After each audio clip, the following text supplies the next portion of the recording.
जब bodyguard lucky की तरफ बढ़ता जा रहा था तो बाकी सब लोगों को लग रहा था जैसे वो उन्हें ही बुलाने के लिए आ रहा था। लेकिन जैसे ही वो लकी के पास आकर झुका और उसे अपने साथ ले जाने के लिए आगे बढ़ा तो सब लोगों के मुंह उतर गए। इधर राजा जी के पास में जब लकी आया तो पहले तो उन्होंने इधर उधर की कुछ बात की। उसके बाद में राजा जी ने लकी से कहा कि वो उसे अपने साथ में ले जाना चाहते थे। लकी ये सुनकर एक बार के लिए तो हैरान हो गया। भले ही जीजी विशा ने उसे बहुत कुछ सिखाया था और उसका सिखाया लकी को बहुत काम भी आ रहा था, लेकिन फिर भी उसके जाने के बाद में लकी ने नहीं सोचा कि राजा जी उसका इतना ध्यान रखने वाले हैं। उसने एक पल के लिए उनकी बात के बारे में सोचा और फिर नाम में सिर हिलाते हुए मुस्कुरा दिया। उसने राजा जी की ओर आंखों में देखा और कहा, आप मेरे बारे में इतना सोच रहे हैं, मेरा इतना ध्यान रख रहे हैं, उसके लिए आपका बहुत बहुत धन्यवाद राजा जी। लेकिन मैं आपके साथ नहीं जा पाऊंगा, मैं अपने ही देश में रहना चाहता हूँ। भले ही आपको ऐसा लग रहा होगा कि मैंने कपड़े ठीक नहीं पहने या फिर गरीब सा दिख रहा हूं, लेकिन ऐसी बात है नहीं, मैं गरीब हूं नहीं, मुझे पैसों की कोई कमी नहीं है। लकी ने यह सब हिंदी में कहा और फिर कुमारी को इसे राजा को उसकी भाषा में समझाना था। जैसे ही कुमारी ने लकी के मुंह से इस बात को राजा को बताया तो वो खुद भी सुनाते वक्त हैरान हो गई। राजा जी उसके लिए इतना कुछ करना चाह रहे थे और वो था कि आती हुई लक्ष्मी को मना कर रहा था। उसने एक बार के लिए तो लकी की बात का अनुवाद नहीं किया और धीरे से लकी से बोली, लकी क्या कह रहे हो तुम? इतना अच्छा मौका मिल रहा है और तुम उसके लिए मना कर रहे हो?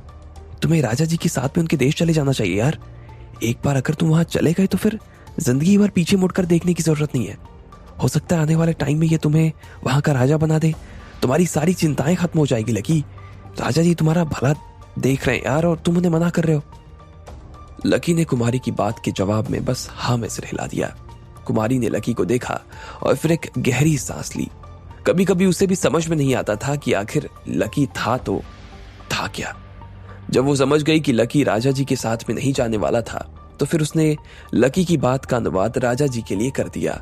उसकी बात सुनते ही राजा जी ने फिर से लकी की तरफ देखा और सोचा, जीजी विशा तुम सही थी, ये लड़का बहुत नाक वाला है, ये इतनी आसानी से लोभ में आने वालों में से नहीं है। इतना बार सोचने के बाद तो राजा जी को लकी से और ज्यादा प्यार हो गया। वो उसे और ज्यादा पसंद करने लगे। उन्होंने अपना हाथ उठाया और लकी के कंधे को शाबाशी देने के लिए थपथपा दिया। इधर बाकी लोग जो कि टेबल पर लकी के आसपास बैठे थे, उन्होंने जब सुना कि लकी ने राजा के ऑफर को मना कर दिया तो एक बार के लिए तो वो दंग रह गए। लेकिन उसके बाद उन्होंने दिल ही दिल में लकी की तारीफों के पुल बांधने शुरू कर दिए। भले ही उन्हें ये आदमी छोटा नजर आ रहा था, लेकिन वो सब जानते थे कि एक दिन ये बहुत बड़ा आदमी होने वाला था। वो देख पा रहे थे कि राजा को लकी से खासा लगाव हो गया था, लेकिन इस लगाव के पीछे की वजह किसी को भी समझ नहीं आ रही थी। थोड़ी देर तक खाना खाने के बाद में राजा जी को विचार आया कि भले ही लकी ने उनके साथ में आने के लिए मना कर दिया, लेकिन फिर भी उन्होंने रानी से यह वादा किया था कि वो लकी का खासा ध्यान रखने वाले थे। ऐसे में अगर वो लकी के लिए बिना कुछ किए वहां से चले जाते तो शायद रानी साहिबा उन्हें कभी माफ नहीं कर पाती। इसलिए उन्होंने इस दिशा में अपना दिमाग चलाना शुरू किया कि वो किस तरह से लकी की मदद कर सकते हैं। और अचानक से उनके दिमाग में एक आइडिया आ गया। उन्होंने 2 बार उसके बारे में सोचा और फिर अपने सहायक के सामने मुस्कुराते हुए देखा और अपनी भाषा में कुछ कहा। कुमारी वहां पर अनुवाद करने के लिए बैठी हुई थी। उसने राजा जी की बात का अनुवाद करते हुए कहा, गवर्नर जी, राजा जी ने कहा है कि वो उनका जो राष्ट्रीय सम्मान है ना, जिसमें वो एक मेडल देते हैं, वो यहाँ पर बैठे हुए एक आदमी को देना चाहते हैं। जैसे वो मेडल दे देंगे उसके बाद वो ये भी बता देंगे कि वो 2000 करोड़ रुपए कहाँ लगाने वाले हैं। बाकी नेता, अधिकारी और बड़े लोग वहां पर बैठे थे। वो ये बात सुनकर बहुत खुश हो गए। राजा जी अपने देश का राष्ट्रीय सम्मान उनके देश के किसी आदमी को देने वाले थे। ये भारत के लिए बहुत बड़ी बात थी। सब लोग खुशी खुशी राजा जी की तरफ देख रहे थे और फिर उन्होंने राजा जी के सहायक की तरफ देखते हुए कहा, हमें कोई दिक्कत नहीं है, आप जैसा चाहें वैसा कर सकते हैं, लेकिन हम बस ये जानना चाहते हैं कि आप ये सम्मान किस इंसान को देने के बारे में सोच रहे हैं। जैसे ही गवर्नर ने इतना बार कहा और इसके बाद वो इधर उधर टेबल पर बैठे हुए लोगों को देखने लगा। वहां पर ढेर सारे अमीर घर के लड़के बैठे थे और उन्हें समझ नहीं आ रहा था कि राजा उनमें से किसे ये इनाम देने वाले थे। राजा जी भी उसका नाम लेने में एक बार के लिए थोड़े से झिझक गए। वो भी इधर उधर देख रहे थे। असल में तो वो इस मेडल को लकी को देना चाहते थे, लेकिन फिर भी जिस तरह से गवर्नर इधर उधर देख रहा था, उसे देखकर ऐसा लग रहा था कि वो किसी और को ये मेडल देने वाले थे। अब अगर ऐसे में वो सीधा लकी का नाम ले लेते तो शायद गवर्नर को इस बात का बुरा लग जाता। ऐसे में राजा जी ने बात को संभालते हुए कहा, यहाँ पर आज बहुत सारे नौजवान लोग आए हुए थे जो आने वाले वक्त में भारत की दशा और दिशा तय करने वाले थे। ऐसे में अवार्ड देने का आइडिया भी उन्हें अभी ही आया था और उन्हें भी मालूम नहीं था कि किसे ये अवार्ड देना चाहिए। वो किसी को भी जानते नहीं थे। गवर्नर ने इस काम में उनकी मदद करते हुए कहा, तो इस मामले में मेरे पास आपके लिए एक सुझाव है। मेरे हिसाब से ना, तो यहाँ पर जो भी लोग आए हैं, राजा जी उनके बारे में ठीक से कुछ जानते नहीं होंगे, लेकिन हम कुछ मौका इन लड़कों को देते हैं जिसमें ये दिखा सके कि ये अपने देश के बारे में क्या सोचते हैं और क्या करना चाहते हैं। जिसके बाद हम राजा जी के ऊपर ये निर्णय छोड़ देंगे कि उन्हें किसके विचार अच्छे लगे। जिसके विचार अच्छे होंगे उससे ही अवार्ड मिल जाना चाहिए। बस बात खत्म। राजा ने जब इस बात को अपनी भाषा में सुना तो उन्हें भी ये सुझाव ठीक लगा और इसलिए उन्होंने हाँ में सिर हिला दिया। इतने में यहाँ के गवर्नर अपनी जगह से खड़े हुए और सीधा पोडियम की तरफ जाने लगे। उन्होंने राजा जी की योजना के बारे में उन सबको बता दिया था, लेकिन वो ये नहीं चाहते थे कि इस काम में ज्यादा भीड़ आनी शुरू हो जाए। इसलिए वो हर परिवार से सिर्फ एक ही व्यक्ति को बुलाने वाले थे। वहां पर हर परिवार से वैसे भी एक ही आदमी बैठा था और जैसे ही उन्होंने गवर्नर की ये बात सुनी तो खुशी के मारे झूम उठे। वो सभी अमीर परिवारों के लड़के थे। ऐसे में उनके अलावा इस मेडल को और कौन ही जीत सकता था। वैसे भी वहां पर बहुत से लोग ऐसे थे जिन्होंने पहले ही बड़े बड़े देश के सम्मान जीते थे और उनके मुकाबले राजा जी का देश तो एक बहुत ही छोटा सा देश था, पर फिर भी उसका राष्ट्रीय सम्मान पाना बहुत बड़ी बात थी। काफी देर तक बात करने के बाद में उन्होंने अपने घर वालों से भी इस मामले में चर्चा कर ली कि कौन किस परिवार से आगे आने वाला था। थोड़ी ही देर में सब लोगों से बात करने के बाद 20 के 20 परिवार के लोगों ने आपस में ये तय कर लिया कि उन्हें रिप्रेजेंट करने के लिए आगे कौन आने वाला था। उनमें से ज्यादातर लोग नौजवान ही थे, लेकिन फिर भी जैसे विराज के परिवार से विराज नहीं आया था, इसलिए विराज के पिता को ही उनके परिवार को रिप्रेजेंट करना था। इधर राजा जी ने भी अपने लोगों को भेजकर वो मेडल मंगवा लिया था। वो एक नीले रंग के डब्बे में था और उसके ऊपर मखमल की खोल चढ़ी हुई थी।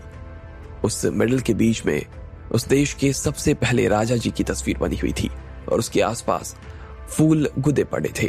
वो सोने का मेडल था और उसके कोनों में हीरा लगा हुआ था। इधर गवर्नर ने पूरे काम को एंकर करना शुरू कर दिया। वो होस्ट की तरह लोगों के सामने खड़े हो गए और उन्होंने कहा, तो अब मेरे बाएं तरफ से ना एक एक करके लोग खड़े होंगे और यहाँ आएंगे। उन्हें अपनी बात रखने के लिए 1 मिनट का टाइम दिया जाएगा। इसमें वो ये बता सकते हैं कि वो अपने देश के बारे में क्या सोचते हैं और इसके लिए अपने काम और व्यापार के बारे में उनका क्या योगदान रहा है वो बताएंगे। आखिर में राजा जी को जिसकी बात सबसे ज्यादा अच्छी लगेगी वो उसे ये इनाम देंगे। तो चलिए हम शुरू करते हैं। सब लोगों ने बारी बारी से आकर अपनी अपनी बात रखनी शुरू कर दी। अब्बास भी वहीं पर आ गया, लेकिन राजा जी को देखकर ऐसा लग रहा था कि वो किसी की बात नहीं सुन रहे थे, या सुन भी रहे थे तो उनका ध्यान कहीं और था। आखिर में उन्होंने लकी के कंधे को थपथपाया और उससे भी बोला कि तुम भी जाकर कुछ कहो। वो चाहते थे कि लकी भी इस प्रतियोगिता में भाग ले, लेकिन जैसे ही बाकी लोगों ने इस इशारे को देखा तो उन्हें समझ ही में नहीं आया कि आखिर इसका मतलब क्या था। बाकी सब लोगों को ऐसा लग रहा था कि वो इस सैंडविच वाले से देश के बारे में क्या बात करवाना चाह रहे थे। कहीं ऐसा तो नहीं कि वो इसे ही मेडल देने के बारे में सोच रहे थे। लकी ने भी एक बार के लिए राजा जी की तरफ देखा और फिर अपनी जगह पर से खड़ा हो गया। वो पोडियम की तरफ आ गया था। जैसे जैसे वो आगे आते जा रहा था वैसे वैसे लोगों की हंसी भी बढ़ती जा रही थी। वो अपने आप को रोकने की पूरी कोशिश कर रहे थे, लेकिन अपने आप को रोक नहीं पा रहे थे। उन्होंने अपने हाथ अपने मुंह पर रख लिए। उन्हें लग रहा था कि वो राजा की नजर से बच जाएंगे, लेकिन वो बच नहीं पा रहे थे। राजा ने उन सबको हंसते हुए देख लिया और ये बात उन्हें बहुत बुरी लगी। लकी पोडियम पे पहुंचा और उसने कहना शुरू किया, मैं एक बहुत ही साधारण सा लड़का हूं। एक छोटे से गांव से आता हूं। बहुत छोटी उम्र से ही मैंने अपनी पढ़ाई और रहने का खर्चा निकालने के लिए ना काम करना शुरू कर दिया था। यहां भी मैंने सड़क पर सैंडविच बेचने का काम किया है। लकी की ये बात सुनकर बहुत से लोगों ने तो अपनी हंसी रोक ली, लेकिन बहुत से लोग उसे नहीं रोक पाए और जोर जोर से हंसने लगे। वो आपस में बड़बड़ा रहे थे, ये तो बहुत गलत बात है यार। इस आदमी का हमसे क्या कंपैरिजन हो सकता है? हाँ, पर कहीं इसे ऐसा तो नहीं लग रहा है कि इसे इस तरह की बात करने से मेडल मिल जाएगा? नहीं नहीं, ऐसा कुछ नहीं है। और तुम लोग भी शांत हो जाओ। राजा जी ने उसे ये मौका सिर्फ इसलिए दिया ताकि इसे थोड़ा सा कॉन्फिडेंस मिल जाए। वो सिर्फ उसके ऊपर दया दिखा रहे हैं और कुछ नहीं। लेकिन उन्हें मालूम नहीं था कि राजा ने उनकी सारी बातें सुन ली थी और उसका मतलब भी कुमारी से पूछ लिया था। जैसे ही कुमारी ने उन्हें उन सब चीजों का मतलब बताया तो राजा को इस बात पर और गुस्सा आ गया। बाकी सब लोगों ने भी उसके चेहरे पर आए हुए गुस्से को देख लिया था, लेकिन उन्हें ऐसा लग रहा था कि राजा को लकी की बातों की वजह से गुस्सा आ रहा था। वो फिर से कहने लगे, देखो राजा जी का चेहरा तो देखो, कितना गुस्सा आ रहा है इस आदमी को लकी पर।